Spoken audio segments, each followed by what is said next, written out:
নারায়ণগঞ্জের রূপগঞ্জে বাংলাদেশ জাতীয়তাবাদী স্বেচ্ছাসেবক দলের ৪৫তম প্রতিষ্ঠাবার্ষিকী পালিত হয়েছে।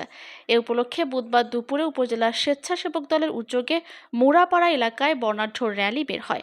র্যালিটি মুড়াপাড়া মঠের ঘাট এলাকা থেকে শুরু হয়ে মুড়াপাড়া বাজারে গিয়ে শেষ হয়। র্যালি শেষে উপজেলা স্বাস্থ্য কমপ্লেক্স প্রাঙ্গণে মশা নিধন পরিষ্কার পরিচ্ছন্নতা অভিযান কর্মসূচি পালন করেন।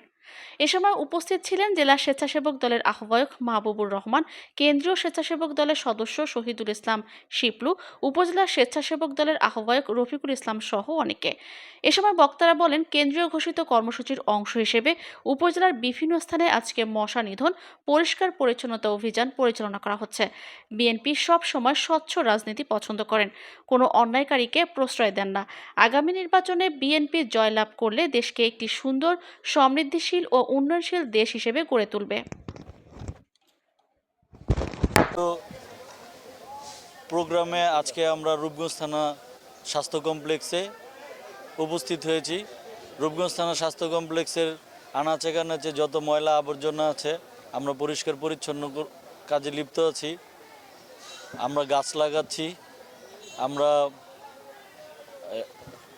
পরিষ্কার পরিচ্ছন্নতার জন্য ব্লিচিং পাউডার, তারপর ফগার মেশিন, মশা নিধনের জন্য যাবতীয় যা দরকার আমরা সরঞ্জাম সব নিয়ে এসেছি। আমরা কাজে অলরেডি আপনারা দেখতেছেন, আশেপাশে ইয়ে করলে দেখবেন ডাস্টবিন আছে, সব ইয়েতে আমরা কাজে সবাই লিপ্ত আছি।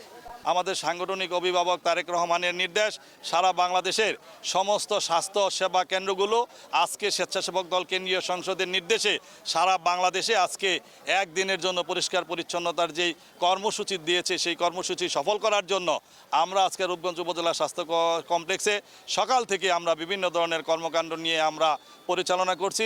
ইনশাল্লাহ ভবিষ্যতেও কেন্দ্রের নির্দেশিত যে কোনো কর্মসূচি রূপগঞ্জ উপজেলা, তারাবো পৌরসভা এবং কাঞ্চন পৌরসভা স্বেচ্ছাসেবক দল পালন করতে আমরা বদ্ধপরিকর।